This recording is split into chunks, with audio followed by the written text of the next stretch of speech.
With them, every so often you're gonna get a legend from the old days basically come back and diss the game in its current state, which I totally understand. Especially if they're passionate about it, they might not like how things are at the current moment. Even me, I'm not a legend yet, but even when I see things from how it was maybe 10 years ago in comparison to how it is right now musically, I'm just like, oh, I miss how it was 10 years ago. Do you know what I mean? So the same way they do it, even us as consumers or us as the smaller guys who are in the game, we also do it as well. You get it. But in today's video, we got Scarface, a living legend, and he talks about the impact of streaming, man, and the fact that people don't make enough money in streaming, etc. So I'm very, very keen on hearing his opinion on it. We're going to give a real and honest review, I guess. $4,000. What? Yeah. 1 million streams is $4,000. Wow. So should rappers take their music off stream to get it back to where people got to pay real money to get it? Yep, I would. It costed us so much money to make those albums. Mm-hmm. It costs so much to pay a producer. But now, you know what? I think producers may make a beat for $200 now. I'm not lying. But I know back in the gap, you know, a Dr. Dre beat was $250,000. You know, Timberland beat was $150,000-$200,000. Wow. As the Neptunes and all of them, that shit was high. Yeah.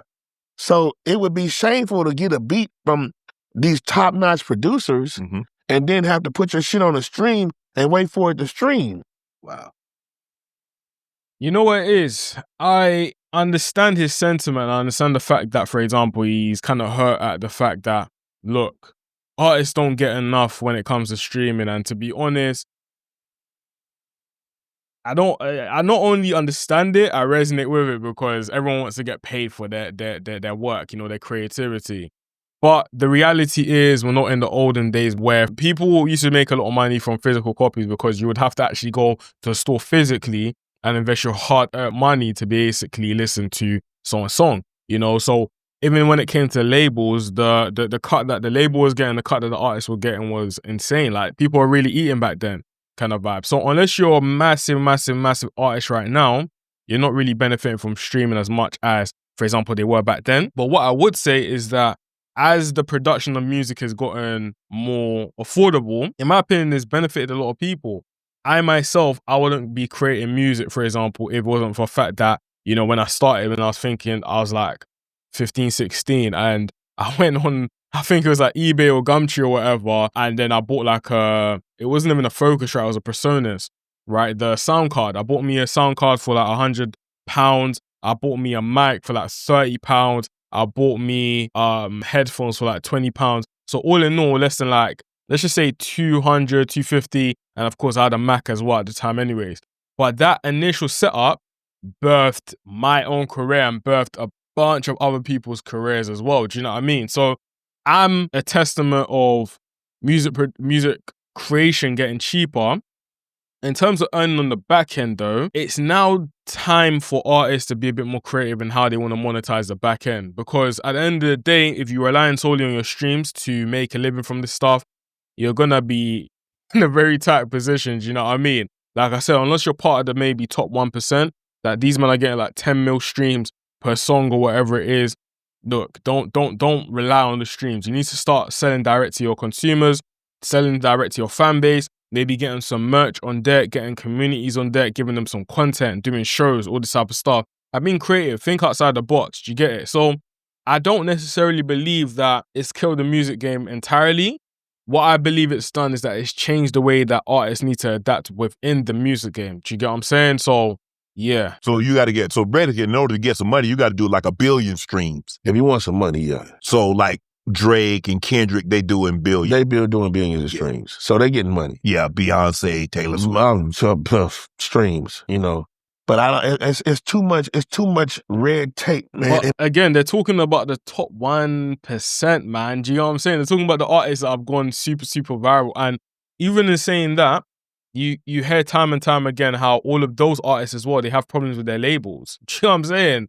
Drake literally just, the other day, people were talking about how, like, for example, he's in issues with his label, for example, and how he's basically not allowed to leave his deal, whatever. Whether that's hearsay or not, who knows? Kanye went through the exact same thing a couple years ago. I think he's still going through it. You had, for example, Taylor Swift have disputes with her label. Like every single artist that's at that type of level, unless you're in a position like Bad Bunny, like we tend to hear a lot of bad stories, you know what I mean, when it comes to this whole record label system, etc. So I understand the benefits of labels. At the end of the day, they've been here for donkey years, they have the connections, the infrastructure, etc. So it's very, very important for you guys. But you need to rely on other sources of income. Do you know what I mean? It always boils down to that. As much as you're promoting your music, etc., you need to start looking at, okay, cool. Do I need to start maybe creating content and doing other things? Do I need to, again, sell merch, etc.? All the things I was saying basically prior in this video kind of vibe. So that's what I would say, man. And to now say that you wouldn't upload on Spotify and Apple Music until you can find an alternative for that, then all you're really doing is just making it hard for your fans. What I think is a clever idea and something that I saw K1 do, and people have done it in the past anyways, what she did was she built like a website, she sold it direct to consumer, and I think they ended up raising around like 10,000 or so from just selling the song direct to consumer on like a rough mix, etc. That then funded the entire campaign to where she was now able to put it on Spotify, and she eventually blew up, and she's the artist that we're talking about right now. Do you know what I mean? So if you're an artist and you want to be creative, it's completely fine to sell direct to your consumers, but also don't rob yourself of the opportunity of getting exposed to even more people when you're on platforms like Spotify and Apple Music, etc. And also, last thing I'll say before I go back to the video, labels are looking at your Spotify numbers. They're looking at your Apple numbers as well. So if you eventually want to sign to a label, then you need to have these vanity metrics here as well, kind of vibe. So yeah, and by the way, guys, I try not to edit these videos as much as possible, just so you guys can see the authentic side of myself, etc. So when I make mistakes, I make mistakes. It is what it is, kind of vibe. In between that, because you don't never know. It's kind of like the record selling too. You don't know how many records you really sold. Right. You know what I mean? What they tell you. It's just go by what they tell you, you know. But the streaming, So if it's the case where you don't know how much you even sold, like, why are we complaining then? Do you know what I mean? So I just don't understand. Like, it's literally what I was talking about, how, for example, even the biggest guys, like, they go through a bunch of BS as well. So why are we complaining then? Do you know what I mean? Like, we need to find solutions rather than actually come to the table and start saying, oh, the game's like this or the game's like that. Let's figure out some solutions. You know what I'm saying? So, yeah, man. I'm still not hip to how this works. Right. And that's why I'm not putting out any new music. I'm not releasing any new music, because it would just be all done in vain. Because those people have come up with something so slick to cut us all the way out the money. You know, the mom and pop saved hip hop. The mom and pop saved our lives. Because if we couldn't do anything else, we could sell 100,000 records and make $1 million. Mm-hmm. God forbid you sold 1 million records and made $10 million. You know, but you used to go back in the day, you look forward to going to the shop and getting the vinyl. You did. And you read the credits. Yes. And you can roll a square on the record. You say yes. Yes. Yeah. You know, you pop the cassette in. Yeah, like At the end of the day, the listener's experience has changed, man. Music isn't a luxury anymore. Back then it was, like, and to be honest, I can't really resonate fully with it because I wasn't part of the generation. Like, don't get it twisted, I remember like following my parents or following like my elder siblings to the shop, etc. So, and I'll be seeing like CDs and they'll be copying CDs and be like, oh yeah, I can't wait to listen to this or something like that. I remember as a little kid seeing that, but me having that experience myself, it was never a thing. Do you know what I mean? So for the younger generation looking at, you know, the old heads and the legends like this, it's like, we don't get it. We don't understand what you guys are talking about. It's as simple as that. In saying that though, because you can never discount people's feelings and how like the old generation see things and I understand that, right? But it's also seeing that for the consumers, things have completely changed. It's gone from a case of, you know, it being a luxury, like I mentioned before, to it now becoming a case where people can literally just go on their phone. I can just search up a song and I got access to like millions of songs. Like for, I think it's 10 to 20 pounds that I'm paying per month. Do you know what I'm saying? It's the game, bro. Like, the game has completely changed. So that's the reason why, as an artist or as a producer, anyone that releases music, you need to think to yourself that, okay, because the music isn't the bag anymore, how else can I make the bag? How else can I monetize? How else can I make a living from this? Because the same way a lot of people are complaining from it, and the same way a lot of people have like fell out of the love of the game for it because they can't solely rely on the music anymore, in the same way there's other people monetizing and finally getting a break finally traveling the world, doing their thing full time, etc. from the music. You know, Nick D's a great example, and there's a bunch of other examples that you probably never ever hear of.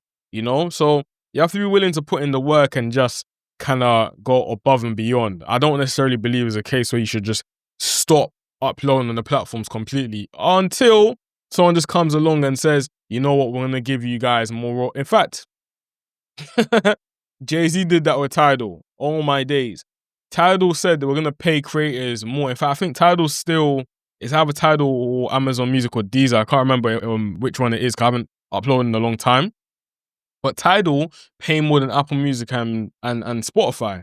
Do you get it? But when Tidal now said, okay, cool, that our subscription costs this amount, everyone looked at it and was like, now we're sticking to Spotify because of the convenience. So the consumers, like, yes, they want to support their fans, but not at the cost of their convenience. Do you get it? So you need to be aware of that. You need to really be aware of that. And I always say, search for the solution. Search for the solution. Stop. I don't want to say complain because it sounds insane, but just stop complaining, bro. Do you get it? But other than that, guys, comment down anything you guys want me to react to. And also, I'll see you guys in tomorrow's one.